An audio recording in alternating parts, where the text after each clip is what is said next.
ओम शांति। प्रातः मुरली। ओम शांति।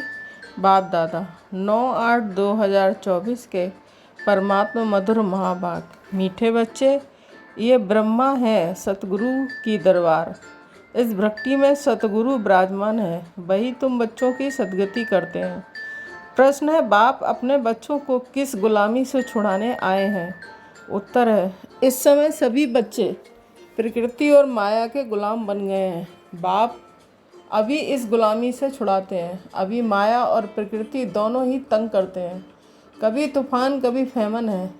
फिर तुम ऐसे मालिक बन जाते हो जो सारी प्रकृति तुम्हारी गुलाम रहती है, माया का बार भी नहीं होता है। ओम शांति। मीठे मीठे रूहानी बच्चे समझते हैं कि सुप्रीम बाप भी है, सुप्रीम शिक्षक भी है। ये विश्व के आदि मध्य अंत का राज समझाते हैं। फिर सुप्रीम गुरु भी है, तो ये हो गई सतगुरु की दरबार। दरबार होती है ना गुरु की, दरबार है वह है सिर्फ गुरु की। सतगुरु है नहीं, श्री श्री 108 कहलाएंगे। सतगुरु लिखा हुआ नहीं होगा, वो लोग सिर्फ गुरु ही कहते हैं। यह है सतगुरु। पहले बाप, फिर टीचर, फिर सतगुरु। सतगुरु ही सदगति देते हैं। सतयुग त्रेता में तो फिर गुरु होते नहीं हैं, क्योंकि सब सदगति में है। एक सतगुरु मिलता है तो बाकी सब गुरुओं का नाम खलास हो जाता है। सुप्रीम हुआ सब गुरुओं का गुरु। जैसे पतियों का पति कहते हैं ना, सबसे ऊंच होने के कारण, ऐसे कहते हैं कि तुम सुप्रीम बाप के पास बैठे हो, इसलिए बेहद का वर्षा लेने। ये है बेहद का वर्षा। बाप भी है तो शिक्षक भी है, और ये वर्षा है नई दुनिया अमरलोक के लिए, 22 वर्ल्ड के लिए। 22 वर्ल्ड नई दुनिया को विशेष वर्ल्ड पुरानी दुनिया को कहा जाता है। सतयुग को शिवालय कहा जाता है, क्योंकि शिव बाबा का स्थापन किया हुआ है। विशेष वर्ल्ड रावण की स्थापना है। अभी तुम बैठे हो सदगुरु की दरबार में, ये सब तुम बच्चे ही जानते हो। बाप ही शांति का सागर है। वह बाप जब भी आए तब तो शांति का बरसा दे, रास्ता बताए। बाकी जंगल में शांति कहाँ से मिलेगी, इसलिए हार का मिसाल देते हैं। शांति तो आत्मा के गले का हार है। फिर जब रावण राज होता है तब अशांति होती है। उनको तो कहा जाता है सुखधाम शांतिधाम। वहाँ दुख की कोई बात नहीं है। महिमा भी सदैव सतगुरु ही करते हैं। गुरु की महिमा कभी सुनी नहीं होगी। ज्ञान का सागर वह एक ही बाप है। ऐसे कभी गुरु की महिमा सुनी है नहीं। वह गुरु लोग जगत के पतित पावन को हो नहीं सकते। वह तो एक ही निराकार बेहद के बड़े बाबा को कहा जाता है। तुम अभी संगम युग पर खड़े हो। एक तरफ है पतित पुरानी दुनिया, दूसरी तरफ है पावन दुनिया। पतित दुनिया में गुरु तो ढेर हैं। आगे तुमको इस संगम युग का पता नहीं था, अब बाप ने समझाया है। ये है पुरुषोत्तम संगम युग। इसके बाद फिर सतयुग आना है। चक्र फिरता रहता है, ये बुद्धि में याद रहना चाहिए। हम सब भाई भाई हैं, तो बेहद के बाप से वर्षा ज़रूर मिलता है, ये कोई को पता नहीं है। कितने बड़े बड़े पोजीशन वाले मनुष्य हैं, परंतु जानते कुछ नहीं। बाप कहते हैं, मैं तो तुम सबकी सदगति करता हूँ। अभी तुम सेंसिबल बने हो, पहले तो कुछ भी पता नहीं था। इन देवताओं के आगे जाकर तुम कहते थे कि हम सेंसलेस हैं, हमारे में कोई गुण नहीं है, आप तरस करो। अब ये देवताओं के चित्र तरस करेंगे क्या? ये जानते ही नहीं है रहमदिल कौन है। कहते भी हैं, ओ गॉड फादर रहम करो। कोई भी दुख की बात आती है तो बाप को ज़रूर याद करते हैं। अभी तुम ऐसे नहीं कहेंगे, बाप तो विचित्र है, वह सामने बैठे हैं, तब तो नमस्ते करते हैं। तुम सब हो चित्रधारी, मैं हूँ विचित्र। मैं अभी चित्र धारण नहीं करता हूँ। मेरे चित्र का कोई नाम बताओ। बस शिव बाबा ही कहेंगे कि मैंने ये लोन लिया है। सो भी पुराने ते पुरानी जुत्ती, उसमें ही मैं आकर प्रवेश करता हूँ। इस शरीर की महिमा कहाँ करते हैं? ये तो पुराना शरीर है, अडॉप्ट किया है। तो महिमा करते हैं क्या? नहीं, ये तो समझाते हैं ऐसे था, अब फिर मेरे द्वारा गोरा बन जाएगा। अब बाप कहते हैं, मैं जो सुनाता हूँ उस पर जज करो। अगर मैं राइट हूँ तो राइट को याद करो, उनका ही सुनो, अनराइटियस सुनो ही नहीं। उनको ईविल कहा जाता है। टाक नो ईविल, सी नो ईविल। इन आँखों से जो कुछ देखते हो, इनको भूल जाओ। अभी तो जाना है अपने घर। फिर वापस अपने सुखधाम में आएंगे। बाकी तो ये सब जैसे कि मरे पड़े हैं, टेम्परेरी हैं। ना ये पुराने शरीर होंगे ना ये दुनिया होगी। हम पुरुषार्थ कर रहे हैं नई दुनिया के लिए। फिर वर्ल्ड की हिस्ट्री ज्योग्राफी रिपीट होती है। तुम अपना राजभाग ले रहे हो, जानते हो कल्प कल्प बाप आते हैं राजभाग देने। तुम भी कहते हो बाबा कल्प पहले भी मिले थे, बरसा लिया था। नर से नारायण बने थे, बाकी सब एक जैसा मतरवा तो पा नहीं सकते, नंबरवार तो होते हैं। ये है स्पिरिचुअल यूनिवर्सिटी। स्पिरिचुअल फादर पढ़ाने वाला है, बच्चे भी पढ़ाते हैं। कोई प्रिंसिपल का बच्चा होता है तो वह भी सर्विस में लग जाता है। स्त्री भी पढ़ाने लग जाती है, बच्ची भी अच्छी रीति पढ़े तो पढ़ा सकती है, परंतु वह दूसरे घर में चली जाती है। यहाँ तो कायदा नहीं है बच्चियों को नौकरी करने का। नई दुनिया में पद पाने का सारा मदार है इस पढ़ाई पर। इन बातों को दुनिया नहीं जानती। लिखा हुआ है भगवान वाच, हे बच्चों मैं तुमको राजाओं का राजा बनाता हूँ, कोई मॉडल थोड़ी बनाता हूँ। जैसे देवियों के चित्र बनाते हैं, तुम तो पढ़कर वह पद पाते हो, वह तो मिट्टी के चित्र बनाते हैं पूजा के लिए।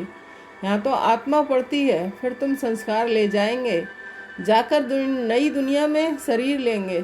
दुनिया ख़त्म नहीं होती है, सिर्फ एज बदलती है। Golden age, silver age, copper age, iron age. 16 कला में 14 कला, दुनिया तो वही चलती रहती है, नई से पुरानी होती है। बाप तुमको राजाओं का राजा बनाते हैं। इस पढ़ाई से और कोई की ताकत नहीं जो ऐसा पढ़ा सके। कितना अच्छी रीति समझाते हैं, फिर पढ़ते पढ़ते माया अपना बना लेती है। फिर भी जितना जितना जो पढ़ा है उसके अनुसार वह स्वर्ग में ज़रूर आएंगे। कमाई जाएगी नहीं, अविनाशी ज्ञान का विनाश नहीं हो सकता। आगे चल आएंगे, जाएंगे कहाँ, एक ही हट्टी है ना, आते रहेंगे। शमशान में जब मनुष्य जाते हैं तो फिर बड़ा बैराग आता है, बस ये शरीर ऐसे छोड़ने का है। फिर हम पाप क्यों करें, पाप करते करते हम ऐसे मर जाएंगे, ऐसे ख्यालात आते हैं। उसको कहा जाता है शमशानी बैराग। समझते भी हैं जाकर दूसरा शरीर लेंगे, परंतु ज्ञान तो नहीं है ना। यहाँ तो तुम बच्चों को समझाया जाता है कि इस समय तुम खास मरने के लिए तैयारी कर रहे हो, क्योंकि यहाँ तो तुम टेम्परेरी हो, पुराना शरीर छोड़ फिर नई दुनिया में जाएंगे। बाप कहते हैं बच्चे जितना तुम मुझे याद करेंगे उतना पाप कटते जाएंगे। सहज ते सहज भी है तो डिफ़िकल्ट भी है। बच्चे जब पुरुषार्थ करने लग पड़ते हैं तब समझते हैं माया की बड़ी युद्ध है। बाप कहते हैं सहज है, परंतु माया दीवा ही बुझा देती है। गुल बकाबली की कहानी भी है ना, माया बिल्ली दीवा बुझा देती है। यहाँ सब माया के गुलाम हैं, फिर तुम माया को गुलाम बनाते हो। सारी प्रकृति तुम्हारी अदब में रहती है, कोई तूफान नहीं, फेमन नहीं। प्रकृति को गुलाम बनाना है, वहाँ कभी भी माया का बार नहीं होगा। अभी तो कितना तंग करती है, गायन है ना मैं गुलाम तेरा, वह फिर कहते हैं तू गुलाम मेरा। बाप कहते हैं अब मैं तुमको गुलाम पने से छुड़ाने आया हूँ, तो तुम मालिक बन जाएंगे, जरा भी चूचा नहीं होगी। ये भी ड्रामा में नूद है। तुम कहते हो बाबा माया बड़ा तंग करती है, सुख क्यों नहीं करेगी। इसको कहा ही जाता है युद्ध का मैदान। माया को गुलाम बनाने के लिए तुम कोशिश करते हो तो माया भी पछाड़ती है, कितना तंग करती है, कितनों को हराती है, कईयों को एकदम खा जाती है, हप कर लेती है। भल स्वर्ग का मालिक बनते हैं, परंतु माया तो खाती रहती है। इनके जैसे पेट में पड़े हैं, सिर्फ पुछड़ी निकली है, बाकी सारा उनके अंदर है, जिसको दुबन दल दल भी कहते हैं। कितने बच्चे दुबन में पड़े हुए हैं, जरा भी याद नहीं कर सकते हैं। जैसे कछुए का भ्रमरी का मिसाल है, ऐसे तुम भी कीड़ों को भू भू कर क्या से क्या बना सकते हो। एकदम स्वर्ग का परिजादा। सन्यासी भल भ्रमरी का मिसाल देते हैं, परंतु वह कोई भू भू कर बदलते थोड़े ही हैं। बदली होती है संगम पर। अभी यह है संगम युग। तुम शूद्र से ब्राह्मण बने हो तो जो भिखारी मनुष्य हैं उन्हों को तुम ले जाते हो। कीड़े में भी कोई भ्रमरी बन जाती है, कोई सड़ जाते हैं तो कोई फिर अधूरे रह जाते हैं। बाबा ने ये बहुत देखे हैं। यहाँ भी कोई अच्छी रीति पढ़ते हैं, ज्ञान के पंख जम जाते हैं। कोई को आधा में ही माया पकड़ लेती है तो कोई कच्चे ही रह जाते हैं। तो ये मिसाल भी अभी के हैं, बंडर है ना, भ्रमरी कीड़े को ले आकर आप समान बनाए, ये एक ही है जो आप समान बनाते हैं। दूसरा सर्प का मिसाल देते हैं, सतयुग में बस एक खाल छोड़ दूसरी ले लेते हैं, झट साक्षात्कार होता है। अब शरीर छोड़ने वाले हैं, आत्मा निकल दूसरे गर्भ महल में बैठती है। ये भी एक मिसाल देते हैं, गर्भ महल में बैठा था, उनको बाहर निकलने दिल नहीं होती थी, फिर भी बाहर आना तो है ही जरूर। अभी तुम बच्चों को संगम युग पर ज्ञान से तुम ऐसे पुरुषोत्तम बनते हो। भक्ति तो जन्म जन्मांतर की है, तो जिन्होंने जास्ती भक्ति की है वही आकर नंबरवार पुरुषार्थ अनुसार पद पाएंगे। अभी तुम्हारी बुद्धि में सारा ज्ञान है, बाकी शास्त्रों का ज्ञान कोई ज्ञान नहीं है, वह तो है भक्ति। उनसे कोई सदगति नहीं होती है। सदगति माना वापस घर जाना। घर में कोई जाता नहीं है, बाप खुद कहते हैं कि मेरे साथ कोई मिलता नहीं है। पढ़ाने वाला साथ ले जाने वाला भी चाहिए ना। बाप को कितना ख्याल रहता है।